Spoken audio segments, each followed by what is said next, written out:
Okay, well, first thing I'd like to say is remind us why I'm talking about this, which is to do with the initial idea of terrorism.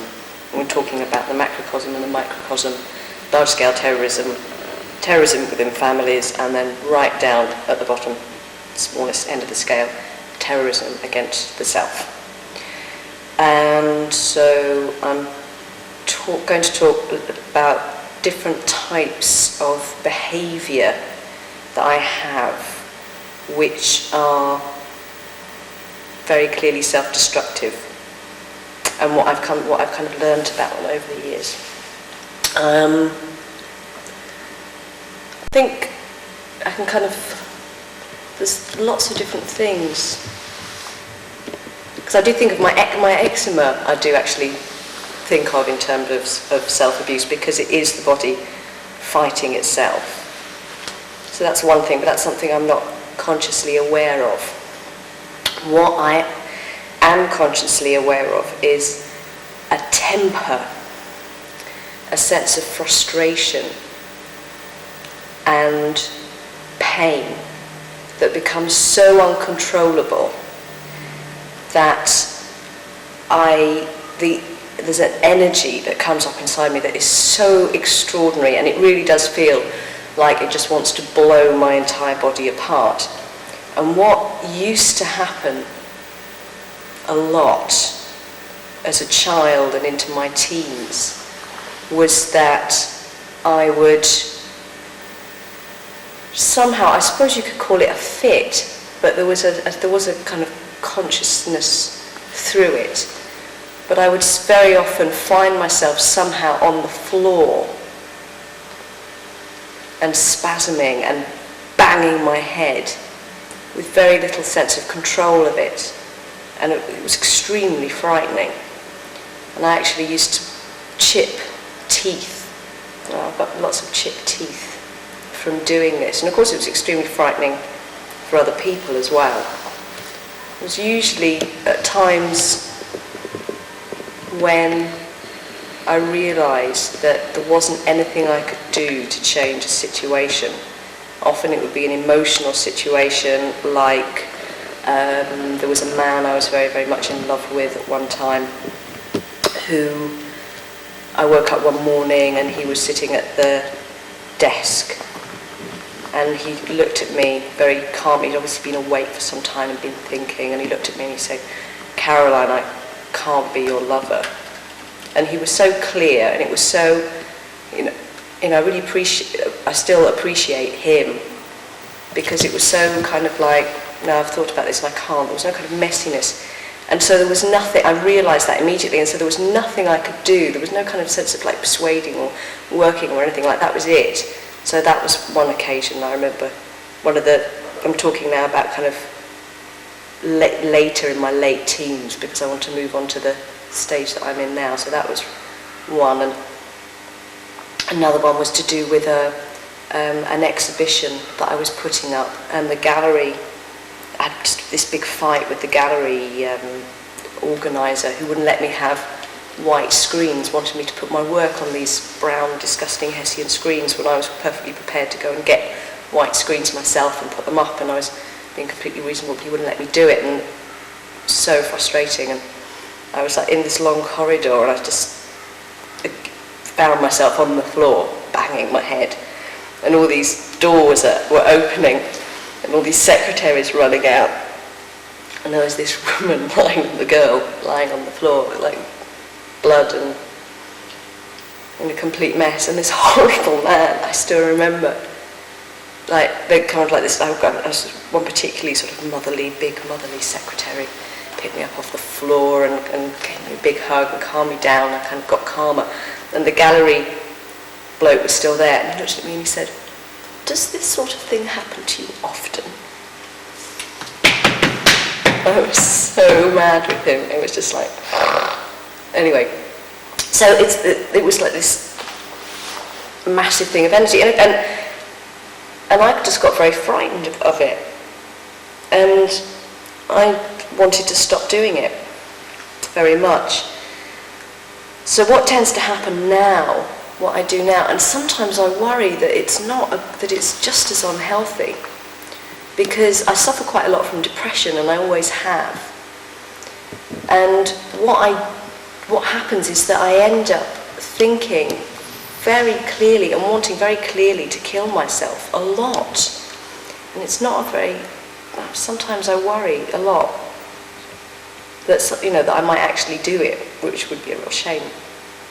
And so when I have these feelings that have to be controlled, because I don't want to do anything physical, what happens is I fantasize very clear fantasies about certain actions. What often sort of like the idea of a very long, thin knife that I put, and it's very specific, between two ribs that goes into my heart, or a syringe with some sort of poison in it, or cutting off my legs strangely because that wouldn't actually kill me, but there's so much to do with sort of release of something. And when I fantasize about these things, it's not painful, and it's not pain that I want, and I don't quite understand why it works, but it does relieve something, and it's necessary.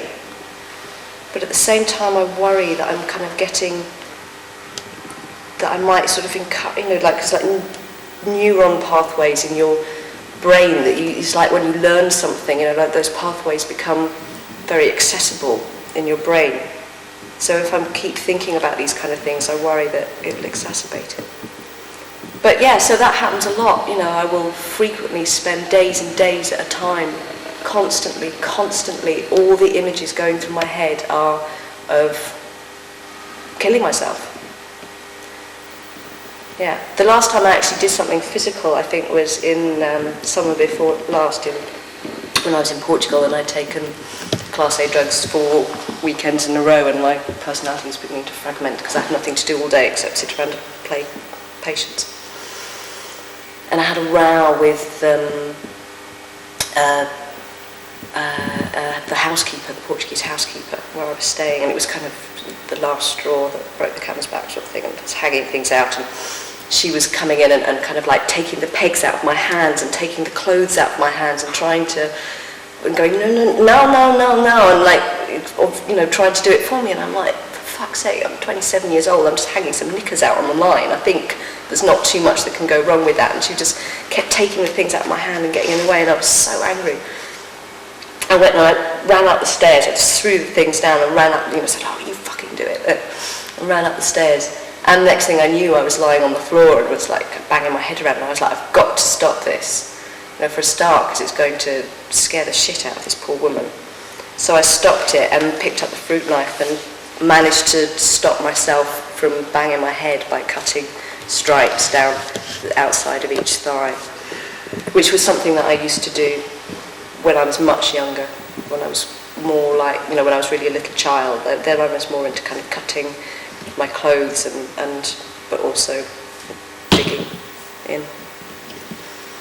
That's all I can think of right now. Can I ask you about the very first memory you have of ever doing a cutting or a head banging when you were really young? Yeah. The first time it ever happened that you can remember? Well, I remember I was wearing a white nylon polo neck sweater. I think I was in my brother's room, and it was at the first house I lived in Hogarth Road, so I must have been under 8. And it's all very vague, but I remember getting very frustrated. Oh, I remember. No, this made me so fucking mad. And I was in my brother's room, and he had some origami paper, and he was wetting the paper and sticking it on the window like this. And then he went out and was in another room, and then my mother came in and absolutely flipped, like she used to do quite a lot, unfortunately. And about this paper stuck in the window, and I was like, it wasn't me that did it. And she was just chasing me around the room and throwing things and screaming like a cat. And how old were you? Pre-8. And crying, and I remember she threw me on the bed, and I started crying, and she was crying, and she was like, why are you crying? It's me that should be crying. And I was like, it wasn't me, I didn't do it. And so off she went. And so I think part of it was just that I wanted to be more naughty. It's like I'd had all this thrown at me and I hadn't done anything. So I started cutting the sleeve of this white polo neck sweater. And then I remember starting to dig the scissors in and scratch up my arm like this. Just sort of came from that. First of all, it was attacking the sweater to be naughty, and then somehow I just instinctively started to do that. So that's probably the first memory I have. And the cutting came before the headbanging? Yes. Yes. I can't remember the first headbanging. All the descriptions that you've given, all the account you've given, it seems to come from an outside force. Is that always the case, or is it something you actually inflict on yourself? You mean that the because there's catalyst? The catalyst is somebody outside yourself that's actually provoking the reaction. Yeah, up until yes, no. Not anymore. Maybe not ever. I'm not sure. Both. Well, there's your mother, there's the Portuguese woman, there's this, there's that, the other. There's the gallery owner. There's the gallery owner, but there are lots of other occasions when I'll feel... I mean, there's usually a catalyst, but then on the other hand, it could just be the alarm clock going off when I didn't want it to, or something like that. Do you have an example of that, where it doesn't involve another person outside,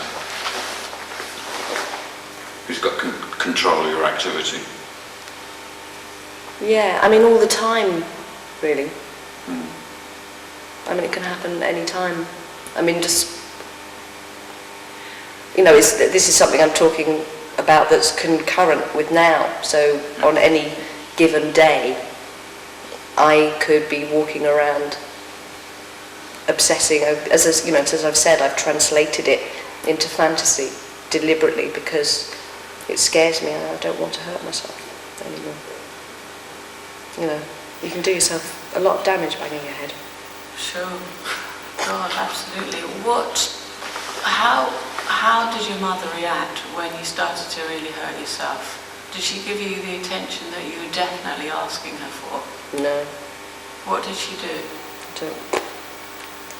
Getting into mother territory. Basically, my relationship with my mother pre-school was one of keeping very, very quiet and hiding as much as possible, because she was a bit loopy. It was a bit like, I describe it as growing up in a cage with a tiger. You just had to sit very, very still and hope it didn't notice you. So that wasn't, no. So she would never comfort you or cuddle you if you were hurting yourself? Or what if you cut yourself really badly? Did she put a plaster on it? Did she take you to the doctor? Oh, I never went to the doctor. No, she just, dabbed some antiseptic on it and a plaster. And tell me not to do it again. What about your father? Did he react? We don't talk about my father. You don't? No. But, yeah, I mean, me and Miles have always found it extraordinary that try as we might, neither of us can remember a single occasion when either of our parents read to us or played with us. I mean, I'm sure they did. But the fact that neither of us can remember it, I think, is actually more significant than what actually happened. Does that make sense? Yeah. Yeah. So, Do you consciously try and challenge it then? Not challenge, channel.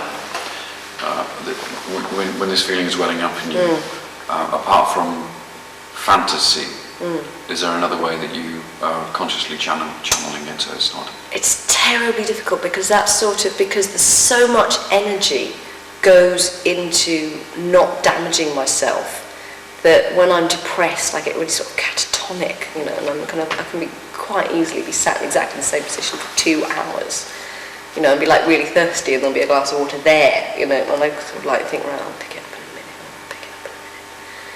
And find it very difficult to move or take action. So it's very difficult for me. Yes, of course, it'd be much healthier if I was able to get up and go out and do something and distract myself. but just all kind of sense of will is taken away, and that's when I stop eating, and it just kind of really is totally beyond me to get up and make a sandwich. Is your brother Miles older than you? Yeah, 31. And have you been able to talk to him about this when you got older? We talk about it a lot, yeah. And does he have any similar things he does with himself?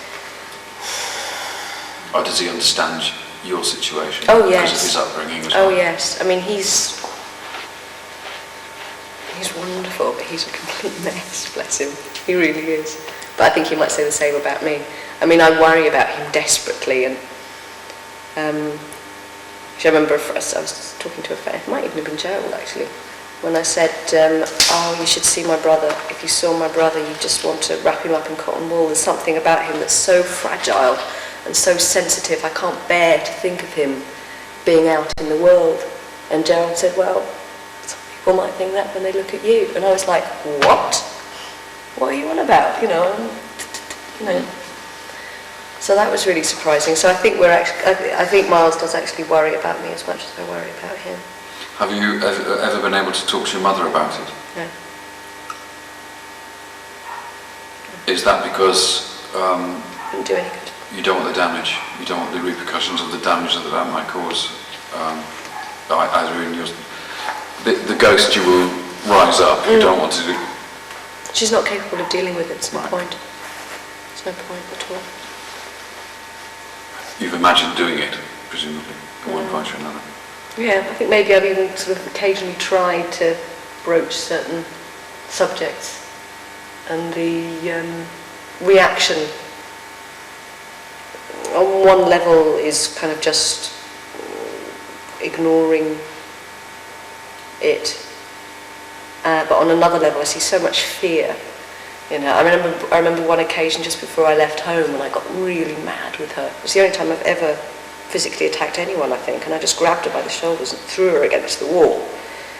And the look on her face, it was so frightening for me, because she was so frightened, because she was my mother. She was the person who terrorised me my entire life.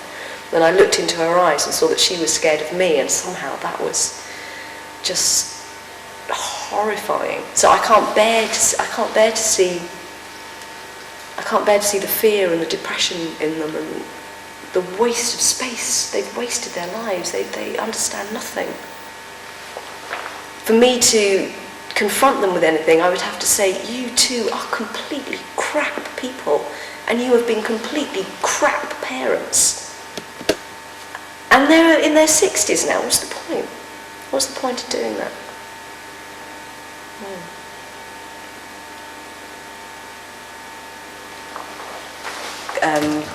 Neil and my mum smiling and this beautiful house and all this kind of stuff. And I did, I had lots of toys bought for me, and, things appeared fine. And people would say, oh, I'm so jealous of your mum. And I was just like... And that used to really make me mad, the way that she would be nice. I'd see her being nice to these other little girls. It was so upsetting. And she wouldn't do it for me. She was always nicer. It really felt like she was nicer to my friends than she was to me.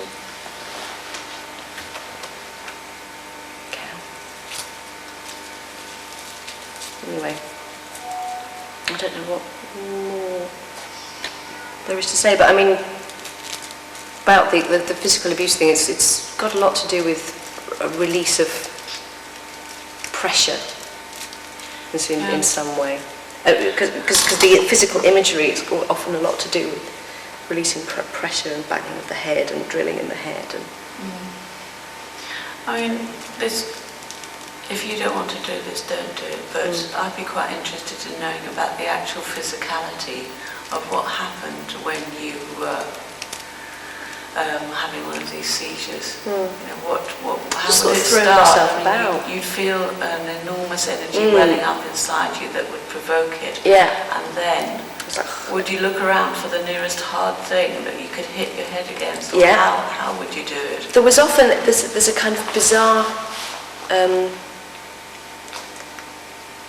lull beforehand, like the lull before the storm. It's like, and then it'd be like, okay, it's going to happen, or maybe not going to happen, maybe I can divert it somehow. What can I do?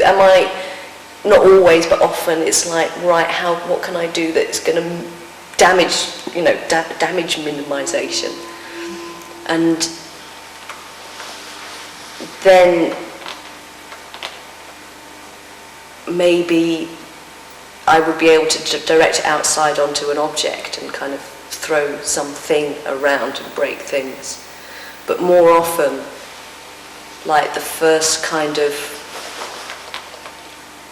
physical movement would happen, like either pushing something off a table or throwing a chair over or something, and then that would be it. And I'm not really sure what happens. I think it's just I'm just kind of hitting out, and then I just end up on the floor, and I'm hitting the floor and banging my head on the floor. I think that's... To a state of almost unconsciousness? I get dizzy, yeah. Yeah. And then what do you think stops you? When it hurts too much. When the pain, the physical pain that I'm feeling is enough to block out the internal pain that I'm feeling. That's what it's about, I think. Yeah. What I've already said is like physical pain in some ways is easier to deal with than internal pain, so I think that explains the actual wounding. The suicide thing is just not like feeling awful and feeling, because like I'm sure you know what it's like. When you're depressed, you can often feel like this is how it's always been. I've always felt this way, and I will never feel any other way. So what's the point? So of just kind of wanting it to stop, and and like kind of feeling this bad and thinking how can I make this stop, and the frustration of realising that there isn't anything you can do to make it stop. And kind of just wanting to switch your brain off, as it were. But then there is another thing, which I think comes from a physiological, something physiological that happens in my body. Because bizarrely enough, actually, Gerald's discovered that if he squeezes my head when I'm depressed, it actually helps. It's quite interesting, eh? And so many of the images are about kind of releasing some kind of pressure. Depression. Maybe that's where it comes from. Maybe there's something, because the way words come about isn't just, what's the word? Arbitrary. Okay. And I haven't thought this before, but maybe one of the reasons why I'm having more difficulty controlling my depression now in some ways, even though I'm not abusing myself physically, I feel less able to, hence going to Dr. Glasgow and blah blah blah, getting pills from him, which I never would have done in the past. I had kind of my own resources for dealing with it. I think it might be to do with getting older, to do with the fact that I'm not a teenager anymore. I can't put it down to adolescence. I had 2 years of counselling years ago. I spent 3 years at the SNDO, where I was had the immense luxury and privilege of working on myself for 3 years, which most people never have, and being given loads of time and space and information and support. And it's still the same, and I'm not a child anymore. I'm 28 now, and I'm still doing it. So I think there's a sense of loss of hope, actually, that it ever will change. Just a bit sad. But I understood that you were a bit hopeful, because now you understand that it can be a chemical thing as much as an emotional thing, and that's a new find for you, isn't it? It is, yeah. It is. So isn't that change of some sort? Yeah. Which might be, if you can find a change now, and that's been in the last 6 months. Yeah, that's true. There's still possibility of other change that you haven't conceived of yet? Yes, of course there is. Of course there is. But, yeah, I can't really, I can hope for it, but I can't really imagine it, unfortunately.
Yeah.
we're back to So like that.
Yes, please. Can I have one more kitchen suspension as well?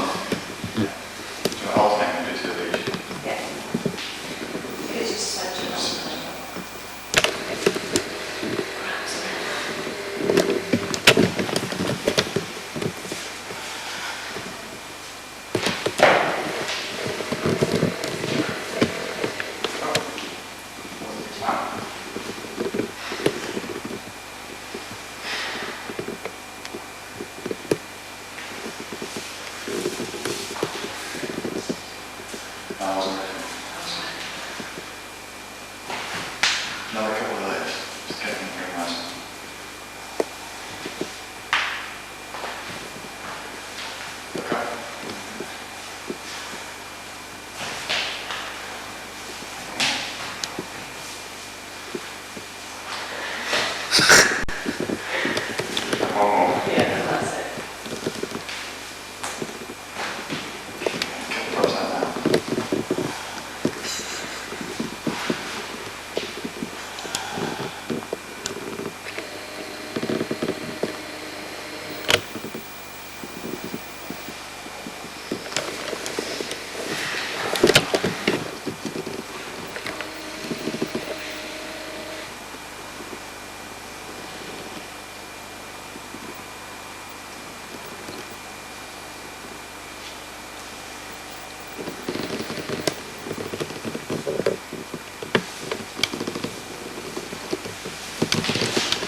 try and,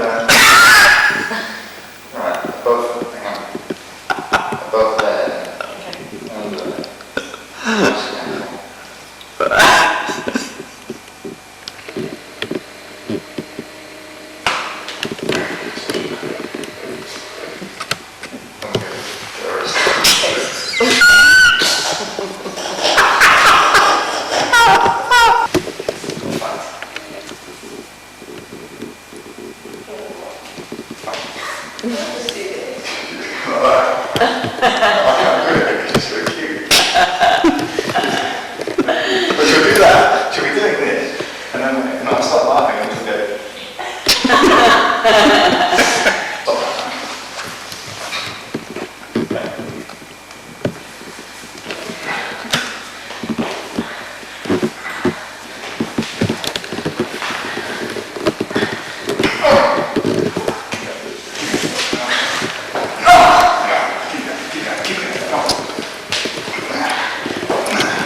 Really helped to have something that was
I'm ready.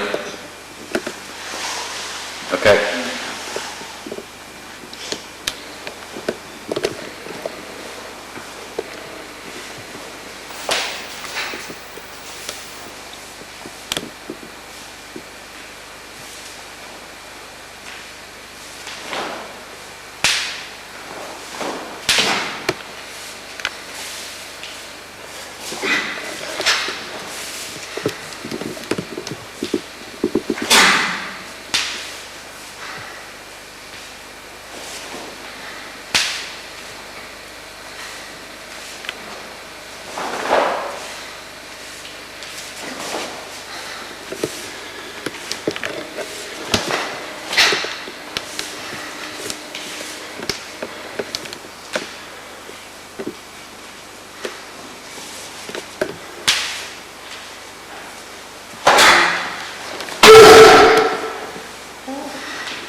It's that kind of two strike.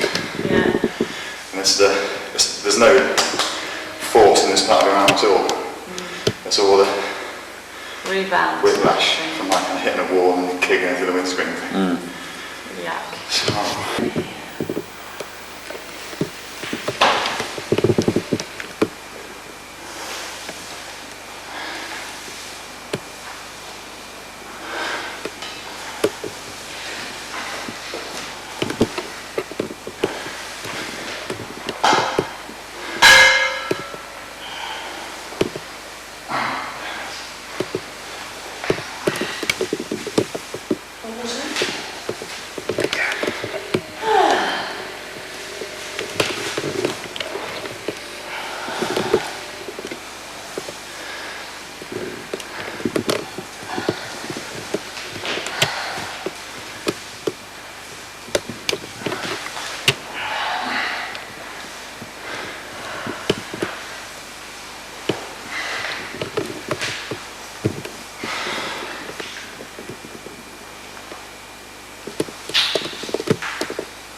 Can you do one fast one as well, Caroline, then we'll stop.